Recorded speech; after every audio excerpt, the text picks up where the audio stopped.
आइए हम अपनी बातचीत की शुरुआत करते हैं श्रीमती मीनू बुधिया जी से। निराशा एक मनुष्य का हिस्सा है।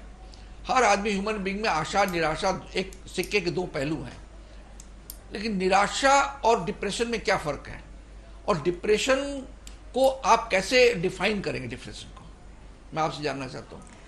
सबसे पहले नेवर जी, ताज़ा छपते छपते इस समूह को, आपको, परिवार को और साथियों को बहुत बहुत धन्यवाद कि इस कठिन समय में भी हमको घर बैठे ताज़ा ताज़ा न्यूज़ आप पहुंचाते रहे। बहुत धन्यवाद। हाँ, बहुत बहुत धन्यवाद। अब आगे हम लोग आज के सब्जेक्ट में आए तो आप बोलना चाह रहे हैं निराशा। तो निराशा, क्रोध, ये सब एक कोई भी ह्यूमन बीइंग का एक क्वालिटी, ये उसका हिस्सा है। ये नहीं है कि मैं निराशा हो गई तो मैं ठीक नहीं हूँ, या वो क्रोध उसको आ गया तो वो ठीक नहीं है, ऐसा कुछ नहीं है। पर इन सभी चीज़ों को हैंडल कैसा किया जाए, इन सब चीज़ों को हम लोग संतुलित कैसे करें, वो असली मायने रखता है।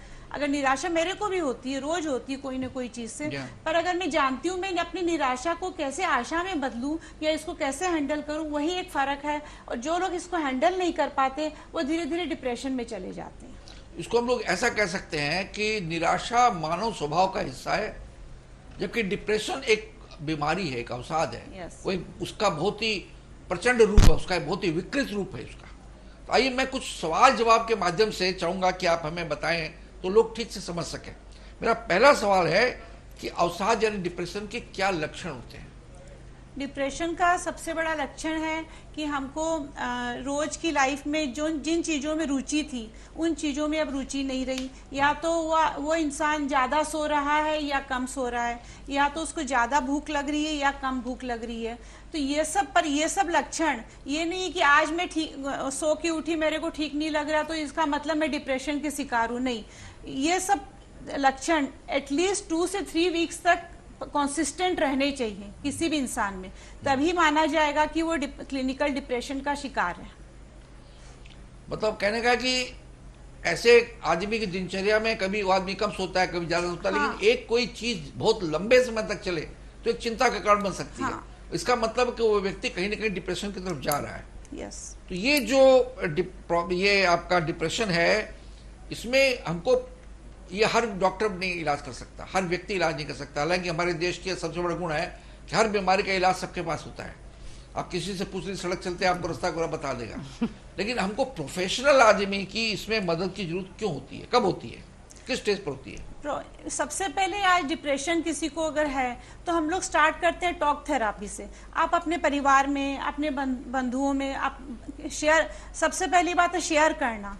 तो आप शेयर करना चालू करें, बात चालू करें। उसके बाद भी अगर आपको लगे कि आप अभी भी लो फील कर रहे हैं, अभी भी इसी के शिकार हैं, सेम आपके सिम्टम्स हैं, तो मैं बोलूँगी कि आपको किसी मनोचिकित्सक के पास जाना चाहिए। और मनोचिकित्सक के पास कोई ज़रूरी नहीं है कि आपको दवा हर समय लेनी ही पड़े।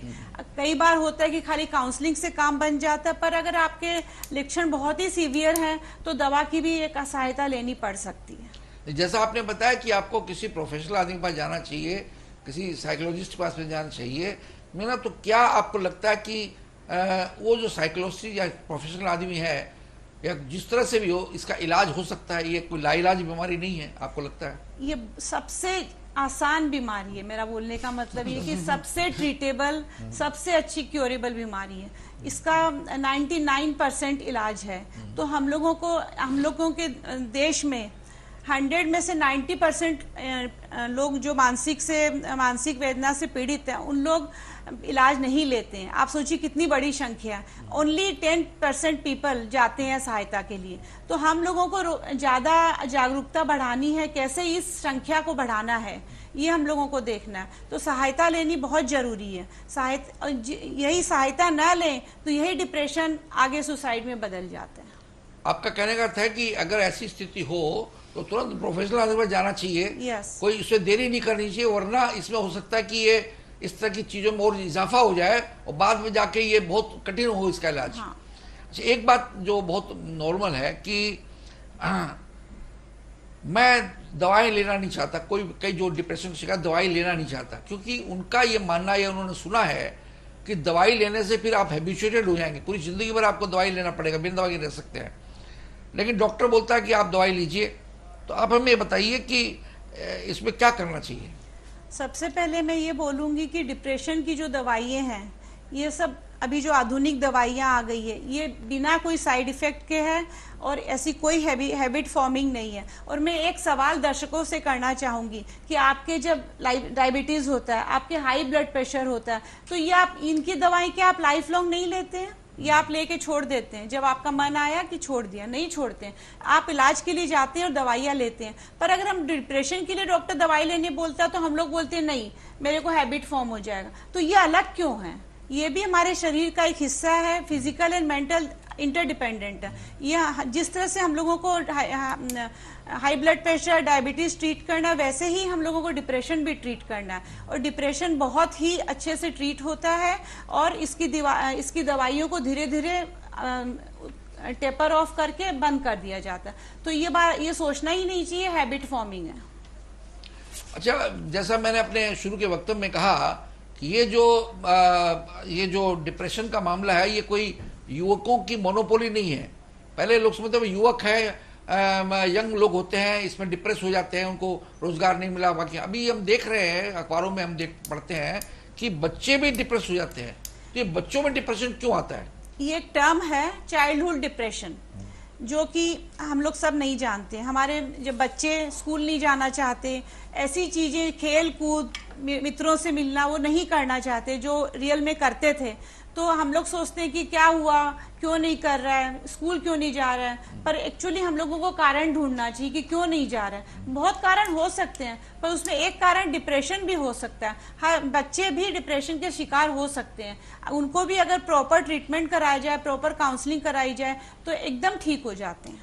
अच्छा, एक बात मैं बताऊंगा आपसे अंतिम क्वेश्चन कर, तो बच्चों के बारे में ही कि हमारा बच्चा किसी समस्या से गुजर रहा है। आजकल बच्चे परीक्षा की समस्या है, स्कूल की समस्या है, किसी फ्रेंड की समस्या है, छोटी मोटी समस्याएं, पढ़े लिखे बच्चे हैं, तो हमें कैसे पता लगेगा कि लड़का डिप्रेशन की ओर जा रहा है? कैसे क्या मेंटल कंडीशन होती है जब बच्चा डिप्रेशन की ओर जा रहा है? एक बच्चा अगर आपके पास आना नहीं चाह रहा है, कम कम बोल रहा है, अपने रूम में ही ज़्यादा रहना चाह रहा है और कम खाना या ज़्यादा खाना चाह रहा है, अगर कोई आप उसको बोल रहे हैं कि बाहर चलें डिनर के लिए, तो वो नहीं जाना चाह रहा है, तो हम लोगों को एक बहुत ज़रूरत है उस बच्चे से बात करें, जाने कि उसके मन में क्या है। सबसे फर्स्ट स्टेप वही है, वही मैंने जो कहा, टॉक थेरापी। सबसे पहले जानने की चेष्टा करें कि उसके मन में कुछ ऐसा है जो उसको बहुत तकलीफ दे रहा है, या कहीं कुछ हुआ है, किसी का कंपटीशन या कुछ जिसके कारण वो दुखी है। जानने से हम लोगों को पता लग जाएगा कि बच्चा डिप्रेस्ड है या डिप्रेशन नहीं भी है, तो बच्चा अगर व्यथित है, ये हम लोगों को पता चल सकता है। मीनू जी, मैं आपसे ये पूछना चाहता हूँ कि जो व्यक्ति आत्महत्या मानसिकता होती है, ऐसे सोचता है कि मैं आत्महत्या कर लूं, या सोचता है, ऐसे व्यक्ति को हम कैसे मदद कर सकते हैं? कैसे, how can I help you? मैं एक अपने बारे में एक छोटा सा बात बताऊंगी कि मैं जब मेरी छोटी बेटी प्राची का जन्म हुआ जी, तो वो एक स्पेशल चाइल्ड है। अच्छा, तो जब मेरे को पता चला, हाँ, तो मैं गहन डिप्रेशन में चली गई। हाँ, डिप्रेशन के बाद मेरे में सुसाइडल थॉट्स आने लग गए। तो एवरीडे मैं प्लान करती थी कि आज मैं इस बिल्डिंग में जाऊंगी, वहां से कूदूंगी, यहाँ से कूदूंगी, पर तभी भी मैं वो हिम्मत नहीं जुटा पाई कि मैं मर जाऊं। अपनी जान लेना बहुत बहुत ज्यादा डिफिकल्ट है। तो इससे मेरे को, जब आज के लोग अपनी जान लेते हैं, तब मुझे समझ आता है कि ये आदमी कितना दुखी है, इसके पास कोई चारा ही नहीं है, मतलब इतना निराश है, इसको लगता है कि बस अब और कुछ नहीं हो सकता, मैं क्या पता मैं मर जाऊं तो मेरे पीछे वालों को और मेरे को शांति मिलेगी।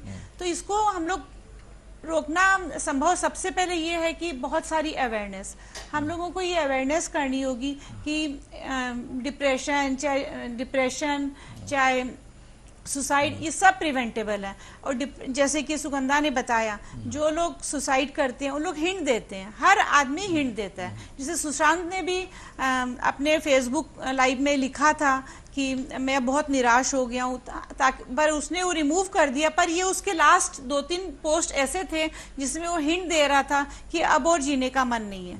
तो हम लोग जब इस हिंट को अगर समझ जाएं राइट टाइम पे, अगर उसकी हेल्प करें, तो ये टोटली प्रिवेंटेबल है। अच्छा, एक बात इस उठ के आती है इसमें कि मान लीजिए आपको कोई फ़ोन करे और आपके साथ शेयर करे कि मैं उदास हूँ, मैं समझ नहीं पाती तो क्या करूँ, और आपको लगता है कि आत्महत्या की तरफ इंडिकेट कर रही है, तो आप उसकी तुरंत क्या मदद करना चाहेंगे, कैसे मदद करना चाहेंगे आप? वही जो बोली सुगंधा, क्राई फॉर हेल्प, तो ये एकदम ठीक बात है। अगर कोई फोन करके आपके साथ शेयर कर रहा है, this is also a kind of hint, या आप बोलना चाह रहे हैं कि मैं बहुत, लेकिन साथ में वो ये इंडिकेशन भी दे रहा है, नहीं तो वो फोन क्यों करेगा आपको, उसको मरना होगा तो मर जाएगा, पर आपको फोन करके ये बताना चाह रहा है कि मैं हेल्प चाहता हूँ, आप चाहें तो मेरे को बचा सकते हैं, तो he is already ready for help. निकलना चाहता है, फोन नहीं करेगा, मेरे मर जाएगा जाके, पर वो चाहता है खुद निकलना, इसीलिए वो फोन कर रहा है आपको। आपको फोन को उसको तुरंत सबसे पहले समझा के उसको शांत करना चाहिए, उसके बाद आप उसके परिवारजन, रिलेटिव या जिससे भी वो क्लोज है उसको मतलब इन्फॉर्म करके आगे की प्रसाधना करनी चाहिए।